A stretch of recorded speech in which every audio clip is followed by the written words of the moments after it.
दोस्तों आज हम करेंगे जीएस पीवाईक्यू एनटीपीसी एग्जाम 7 मई 2026 में अभी जो एग्जाम हुआ है। तो चलिए जीएस का 40 क्वेश्चन हम सॉल्व करते हैं। क्वेश्चन नंबर फर्स्ट में आपको बोल रहा है, भारत में किस पंचवर्षीय योजना में गरीबी उन्मूलन कार्यक्रमों की अवधारणा शुरू की गई थी।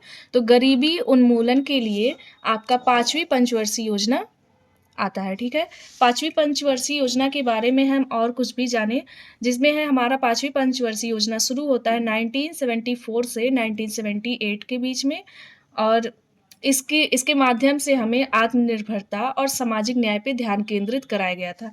5वीं पंचवर्षीय योजना में इतना है, और यह योजना अपने वर्ष से 1 वर्ष पूर्व ही समाप्त हो गया था।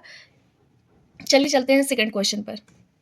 सेकंड क्वेश्चन में आपको बोल रहा है, 24वें संवैधानिक संशोधन ने संसद को निम्नलिखित में से कौन सी शक्ति प्रदान की थी। यानी 24वें संवैधानिक संशोधन से संसद को कौन सी शक्ति मिली थी। तो मौलिक अधिकारों में संशोधन करना। पहले हमें मौलिक अधिकारों में संशोधन करना नहीं प्राप्त था। जब 24वें संवैधानिक संशोधन हुआ तो संसद को मौलिक अधिकारों में संशोधन करना की शक्ति प्राप्त हो गई। चलते हैं क्वेश्चन नंबर थर्ड पर। 19 जनवरी 2026 तक अटल पेंशन योजना में लगभग कितने अभिदाताओं ने नामांकन किया। तो option number C is right, 8.66 crore अभिदाताओं ने नामांकन किया।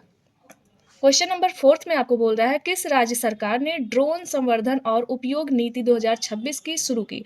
तो यहाँ पर है आपका option number A is right, Madhya Pradesh सरकार ने ड्रोन संवर्धन और उपयोग नीति 2025। तो आपके हम ड्रोन के बारे में आपको कुछ इन्फॉर्मेशन बताते हैं। मध्य प्रदेश सरकार ने कृषि, आपदा प्रबंधन, खनन और बुनियादी ढांचे की निगरानी में ड्रोन के उपयोग को विस्तार के लिए ड्रोन संवर्धन नीति का 2025 में शुरुआत की थी। ठीक है, मध्य प्रदेश सरकार ने। चलते हैं क्वेश्चन नंबर 5 पे। क्वेश्चन नंबर 5 में आपको बोल रहा है, निम्नलिखित में से किस संविधान संशोधन ने मतदाता की आयु 21 से घटाकर 18 कर दी। कौन से संविधान संशोधन से मतदाता की आयु 21 से घटकर 18 हुई थी। तो आपका option number D is right, 61वां संविधान संशोधन। इसको याद कर लीजिए। क्वेश्चन नंबर 6 में आपको बोल रहा है, माइक्रोसॉफ्ट वर्ड में आपको बुलेटेड सूची के बजाय नंबर वाली सूची का उपयोग कब करना चाहिए। तो यहाँ पर आपका ऑप्शन होगा बी राइट, जब चरणों का क्रम में पालन किया जाना आवश्यक हो। क्वेश्चन नंबर 7 में आपको बोल रहा है, 18वां प्रवासी भारतीय दिवस सम्मेलन 2025 भुवनेश्वर में 2025 के किस महीने में आयोजित किया गया था। तो आपका option number B is right, जनवरी में। 18वां प्रवासी भारतीय दिवस सम्मेलन जनवरी 2025 में आयोजित किया गया था। स्थान था भुवनेश्वर यानी उड़ीसा। और पीबीडी प्रतिवर्ष भारतीय प्रवासियों के साथ जुड़ने के लिए मनाया जाता है। ऑप्शन नंबर 8 पे चलते हैं। राष्ट्रीय दुग्ध दिवस 2025 पर बुनियादी पशुपालन सांख्यिकी किसने जारी की थी। तो यहाँ पर आपके राज्य मंत्री option number B Prof SP Singh Baghel ने इस कार्यक्रम को जारी किया था। और ये होता है हमारा भारत का कुल दुग्ध उत्पादन 247.87 मीट्रिक टन है। इसको आप नोट कर लीजिए। और शीर्ष दुग्ध उत्पादन राज्य मेरा उत्तर प्रदेश है। ठीक है, और BAHS जो ये जो होता है हमारे दूध, अंडे, मांस, ऊन पर राष्ट्रीय डेटा हमें प्रदान करता है, BAHS। ठीक है, ऑप्शन नंबर 9 पे आते हैं। ऑप्शन नहीं, क्वेश्चन। विद्युत अपघटनी परिष्करण के दौरान एनोड के रूप में किसका उपयोग किया जाता है।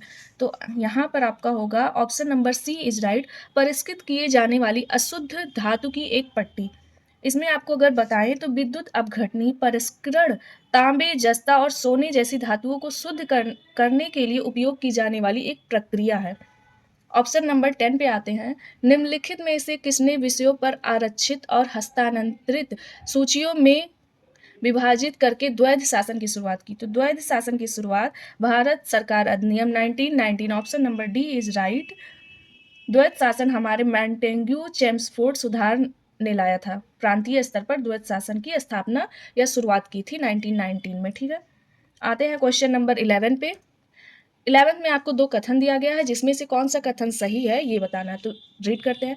पहले कथन में बोल रहा है, एक सीधे धारावाही चालक के चारों ओर उत्पादित एक सीधे धारावाही चालक है जिसके चारों ओर उत्पादित चुंबकीय क्षेत्र रेखीय तार के साथ केंद्रित सकेंद्रित वृत्त बनाती है। पहला आपका कथन हो गया। दूसरा कह रहा है, इन चुंबकीय क्षेत्र रेखाओं की दिशा को दाहिने हाथ के अंगूठे के नियम का उपयोग करके निर्धारित किया जाता है।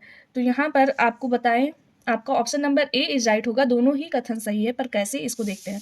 जब एक सीधे तार से धारा प्रवाहित होती है तो उत्पादित चुंबकीय क्षेत्र तार के चारों ओर संकेंद्रित बनाता है। ठीक है, इससे पहले वाले को सेटिस्फाइड कर रहा है। दूसरा, दाहिने हाथ के अंगूठे का नियम कहता है कि यदि आप अपने अंगूठे को धारा की दिशा में इंगित करते हैं तो आपकी उंगलियां चुंबकीय क्षेत्र रेखाओं की दिशा में मुड़ती है। इसीलिए आपका ऑप्शन ए और 2 दोनों सही है। चलते हैं क्वेश्चन नंबर 12 पर। किस तुगलक सुल्तान ने टोकन मुद्रा की शुरुआत की थी? तो यहाँ पर आपका होगा option number D is right. Mohammad bin Tughlaq ने 1325 से 1351 अपने महत्वाकांक्षी लेकिन अक्सर विफल प्रयोगों के लिए जाने जाते थे मोहम्मद बिन तुगलक ने, और इन्होंने ही टोकन मुद्रा के बदले में सिक्के की शुरुआत की थी। चांदी के बदले तांबे के सिक्के की शुरुआत की थी। चलते हैं क्वेश्चन नंबर 13 पे। क्वेश्चन नंबर 13 में आपको कह रहा है डिजिटल पर्सनल डेटा प्रोटेक्शन नियम 2025 को 13 नवंबर 2025 को किस मंत्रालय द्वारा अधिसूचित किया गया? तो यहाँ पर होगा option number B is right, electronic और सूचना प्रौद्योगिकी मंत्रालय द्वारा। ठीक है, आते हैं क्वेश्चन नंबर 14 पे। क्वेश्चन नंबर 14 आपको बोल रहा है 25 से 27 अप्रैल 2025 तक विश्व स्वास्थ्य शिखर सम्मेलन क्षेत्रीय बैठक 2025 कहाँ आयोजित की जाएगी? तो ये आपका ऑप्शन नंबर सी नई दिल्ली में आयोजित की जाएगी। विश्व स्वास्थ्य सम्मेलन क्षेत्रीय बैठक नई दिल्ली भारत में आयोजित की जा रही है। इसका स्थान भारत मंडपम प्रगति मैदान नई दिल्ली है। ठीक है, बैठक का विषय क्या है आपका? बैठक का विषय है स्वास्थ्य समानता सुनिश्चित करने के लिए पहुंच का विस्तार। ये आपकी बैठक का विषय था। चलते हैं क्वेश्चन नंबर 15। गिनी गुणांक मुख्य रूप से किस आर्थिक संकेतक को मापता है?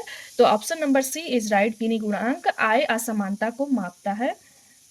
गिनी गुणांक एक सांख्यिकीय उपाय है जिसका उपयोग आर्थिक असमानता विशेष रूप से आबादी के बीच आय या धन वितरण को मापने के लिए प्रयोग किया जाता है। आबादी के बीच में आय या धन वितरण को मापने के लिए प्रयोग किया जाता है। चलते हैं क्वेश्चन नंबर 16 पर। क्वेश्चन नंबर 16 में बोल रहा है विश्व बैंक भूमि सम्मेलन 2025 की थीम क्या क्या था? तो यहाँ पर आपका ऑप्शन नंबर आपका B is right, securing land tenure and access for climate action moving from awareness है। आपका option number B is right है। इससे जुड़ी इंफॉर्मेशन आपके लिए, सम्मेलन ने भूमि स्वामित्व और भूमि पहुंच को जलवायु कार्रवाई के प्रयासों में महत्वपूर्ण घटकों के रूप में रेखांकित किया था, पहला।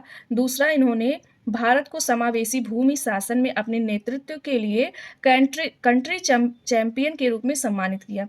तीसरा, जलवायु कार्रवाई पर ध्यान केंद्रित करना, भूमि शासन और जलवायु परिवर्तन को वैश्विक चुनौती के बीच में संबंध दर्शाता है। चलते हैं क्वेश्चन नंबर 17 पे। एक ऐसा क्षेत्र जहां अधिकांश नदियां अल्पकालिक हैं, जहां लूनी एकमात्र महत्वपूर्ण नदी है और जहां नदियां अक्सर कम वर्षा और उच्च वाष्पीकरण के कारण खारे पानी की झीलों या प्लॉय में गायब हो जाती हैं, किस प्रकार की जल निकासी विशेषता का प्रतिनिधित्व करता है? तो यहाँ पर आपका ऑप्शन होगा इज अंतर्देशीय अपवाह। लूनी नदी इस क्षेत्र की सबसे बड़ी और सबसे महत्वपूर्ण नदी है। अगर आप ऑप्शन आता है आपका वृक्षाकार अपवाह क्या होता है? यह एक पेड़ जैसी संरचना है इस जहां सहायक नदियां मुख्य नदी से तीव्र कोणों पर जुड़ती हैं। जालीदार अपवाह क्या है? यह पैटर्न तब होता है जब प्राथमिक सहायक नदियां एक दूसरे के समानांतर बहती है। फिर अरीय अपवाह क्या है? यह तब होता है जब नदियां एक केंद्रीय उच्च बिंदु से निकलती हैं और सभी दिशाओं में बहती हैं। अब आते हैं क्वेश्चन नंबर 18 पे। आर्थिक नीति में अवमूल्यन शब्द का क्या अर्थ है? अवमूल्यन शब्द का अर्थ है, option number B is right, मुद्रा के मूल्य में कमी करना। अवमूल्यन शब्द का अर्थ है मुद्रा के मूल्य में कमी करना। आते हैं क्वेश्चन नंबर 19 पे। द्विखंडन के दौरान कितनी संतति कोशिकाएं बनती हैं? तो option number A is right, दो खंडन के दौरान 2 संतति कोशिकाएं बनती हैं। आते हैं क्वेश्चन नंबर 20 पे। फतेहपुर सिकरी में कौन सी मुगल संरचना सार्वजनिक श्रोताओं और अदालती दरबार के रूप में काम करती थी? तो यहाँ पर होगा option number B is right, Diwane Aam. चलते हैं 21 पे। 21 में आपको बोल रहा है निम्नलिखित में से कौन सा सिस्टम सॉफ्टवेयर का उदाहरण है और कौन सा एप्लीकेशन सॉफ्टवेयर का उदाहरण है? तो यहाँ पर आपका option number B is right, Windows OS system software है और एमएस एक्सेल एप्लीकेशन सॉफ्टवेयर है। चलते हैं क्वेश्चन नंबर 22 पे। आपको बोल रहा है किस राज्य की भूमि आकृति काफी हद तक सिंधु गंगा के मैदान द्वारा परिभाषित होती है? तो option number B is right, Uttar Pradesh. Sindhu Ganga के लिए परिभाषित होती है उत्तर प्रदेश। क्वेश्चन नंबर 23 में आपको बोल रहा है भारत में आर्थिक गतिविधियों को विभिन्न क्षेत्रों में वर्गीकृत करने का मुख्य कारण निम्नलिखित में से कौन सा है? तो यहाँ पर option number D is right, उनके कामकाज और परस्पर निर्भरता को समझना। भारत में आर्थिक गतिविधि के लिए उनके कामकाज और परस्पर निर्भरता को समझना, option number D is right होगा। आते हैं क्वेश्चन नंबर 24 पे। मार्च 2026 में वित्तीय वर्ष 2026-25 26-27 के लिए 4.48 लाख करोड़ का कर्नाटक राज्य बजट किसने पेश किया? तो option number C is right, Siddaramaiah. आते हैं क्वेश्चन नंबर 25 पे। क्वेश्चन नंबर 25 आपको बोल रहा है कि फरवरी 2025 में दोहा कतर में आयोजित 2025 एशियाई स्नूकर चैंपियनशिप में पुरुषों का खिताब किसने जीता? तो option number A is right, Pankaj Advani ने जीता। आते हैं क्वेश्चन नंबर 26 पे। 26 में बोल रहा है एमएस वर्ड 2007 में स्पेलिंग और ग्रामर विंडो खोलने के लिए किस फंक्शन कुंजी का उपयोग किया जाता है? स्पेलिंग और ग्रामर कुंजी के लिए आपको F7 का, option number B is right, F7 कुंजी का उपयोग किया जाता है। क्वेश्चन नंबर 27 आपको बोल रहा है आइनी एयरबेस एक हवाई सुविधा है जिसका उपयोग भारत रणनीतिक उद्देश्यों के लिए करता है। यह बेस किस देश में स्थित है? तो option number B is right, Tajikistan में यह बेस स्थित है। इसे गिसार एयर बेस के रूप में भी जाना जाता है। यह तजाकिस्तान की राजधानी दुशांबे के पास स्थित है। आते हैं क्वेश्चन नंबर 28 पे। विनय पिटक त्रिपिटक का एक भाग है जिसमें डैश से संबंधित नियम शामिल है। Option number B is right, मठवासी अनुशासन और नैतिकता। विनय पिटक बौद्ध धर्म के 3 पिटकों में से एक है। इसमें मुख्य रूप से संघ, बिच्छुओं और बिच्छुड़ियों के लिए आचार संहिता के नियम शामिल है। आते हैं क्वेश्चन नंबर 29 पे। किस चोल राजा ने गंगई कोंडा को गंगा की विजेता की उपाधि धारण की और एक नई राजधानी का निर्माण किया? तो यहाँ पर होगा ऑप्शन ए, राजेंद्र प्रथम। आते हैं क्वेश्चन नंबर 30 पे। विवादों को सुलझाने के अलावा भारत में न्याय पंचायतों के पास क्या शक्ति है?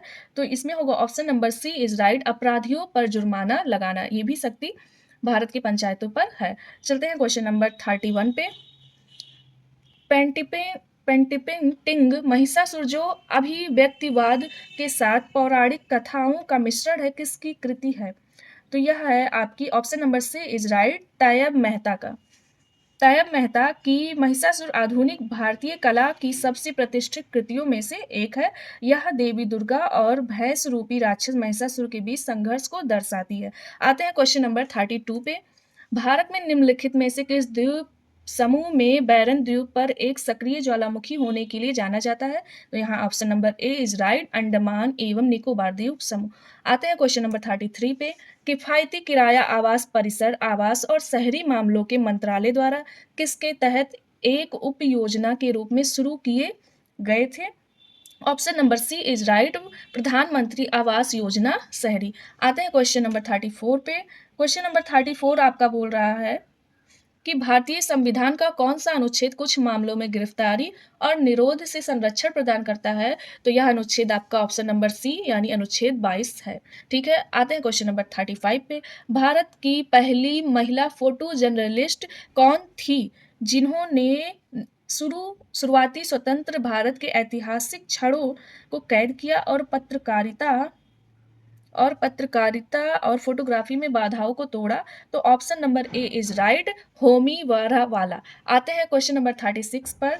राष्ट्रपति द्रौपदी मुर्मू ने जनवरी 2026 में प्रवीण वरिष्ठ को किस पद पर नियुक्त किया? तो option number B is right, CBC में सतर्कता आयोग। आते हैं क्वेश्चन नंबर 37 पे। मानव शरीर में रक्त शर्करा के स्तर को नियंत्रित करने के लिए मुख्य रूप से कौन सा हार्मोन जिम्मेदार है जो यह सुनिश्चित करता है कि सामान्य रक्त शर्करा सांद्रता को बनाए रखते हुए कोशिकाओं को पर्याप्त ऊर्जा मिले? तो option number A is right, insulin. आते हैं क्वेश्चन नंबर 38 पर। कंप्यूटर सिस्टम में ऑपरेटिंग सिस्टम का प्राइमरी फंक्शन क्या है? तो आपका होगा option number A is right, यह हार्डवेयर और सॉफ्टवेयर रिसोर्सेज को मैनेज करता है। एक ऑपरेटिंग सिस्टम कंप्यूटर हार्डवेयर और यूजर के बीच इंटरमीडिएट के रूप में कार्य करता है। आते हैं क्वेश्चन नंबर 39 पर। पश्चिमी तटीय मैदान के दक्षिणी दक्षिणी भाग को किस नाम से जाना जाता है? तो option number B is right, Malabar तट भी उसे बोलते हैं। आते हैं क्वेश्चन नंबर 40 यानी लास्ट क्वेश्चन पे। जून 2025 में बॉन जलवायु परिवर्तन सम्मेलन 2025 कहाँ आयोजित किया गया था? तो option number A is right, Germany. Thank you. मिलते हैं next video reasoning and math 7 मई के क्वेश्चन पे।